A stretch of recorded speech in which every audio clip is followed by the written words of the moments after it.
Hello, everyone, and welcome back to Soul Standing.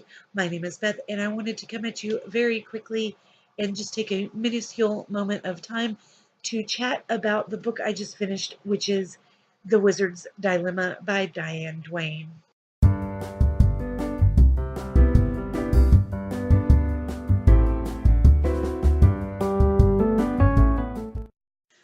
Like I said, I want to do this chat very, very briefly for two reasons. Number one is that this is book 5 in the Young Wizard series by Diane Duane, and I really don't want to spoil anything, so I just want to talk very briefly about my feelings on it and hopefully not give anything away because I want you guys to pick the series up and read it for yourself.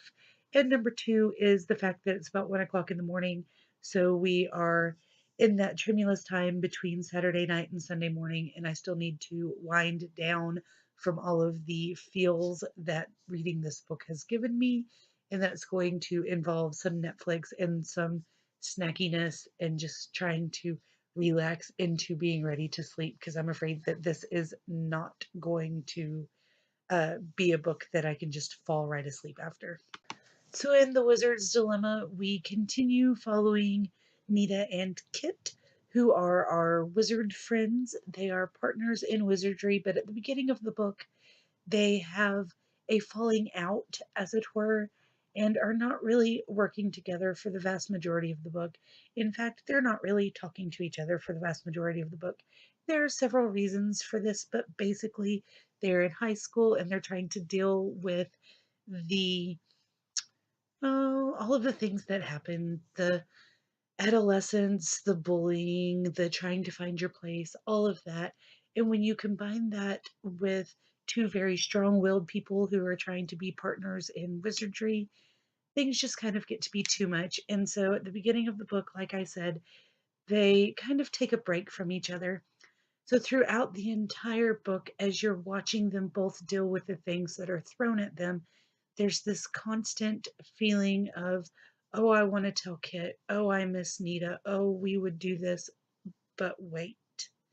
And that really kind of hit home because how many times have you had sharp words with a friend or just kind of slowly stopped talking to someone for whatever reason or quickly stopped talking to someone for whatever reason? And then something happens and you're like, oh, I want to tell, oh, but she would, oh, he might. And then instead of picking up the phone or hitting the send button after you type out that message, you go no and you put it down. So watching them deal with that really kind of hit home for me and started the feels before anything major happened. And then a lot of major things happened. There is something extremely major that happens in Nita's life, and we mostly follow her. But then we have these little pockets of time where we're dealing with Kit. And Kit's happenings are just as major, but completely different. So while Nita is basically dealing with life and death, Kit is dealing more with creation and where things came from. And it could be argued that all of that is the same basic principle, but they are on completely different levels in this book. And it's a lot of fun to see how those things are handled and the thought processes that these characters go through. It's a very slow burn book, but instead of uh, feeling like it was really slow and bogging me down, I really felt like I was getting to know the characters more and I didn't miss the action as much as I thought I was going to. I did have to take some breaks between the chapters, but it wasn't because it was slow, it was because a lot of the stuff that was happening was just so heavy that I felt the need to kind of take a breather because of all the feels it was making me feel. Now, one of my favorite things about this book was that a minor character in the first four books, Kit's dog, Paunch, becomes one of the main characters in this book. And he has a couple of really funny scenes that break up the heaviness of the rest of the narrative really, really nicely. One of them, he is in a kind of pocket universe that he's discovered or created or something, we're not quite sure.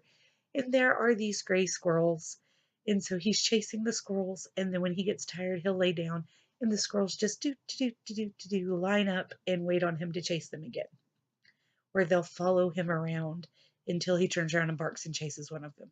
Then they scatter and climb up the trees or whatever, and then they do it all again and again and again until he gets ready to go home.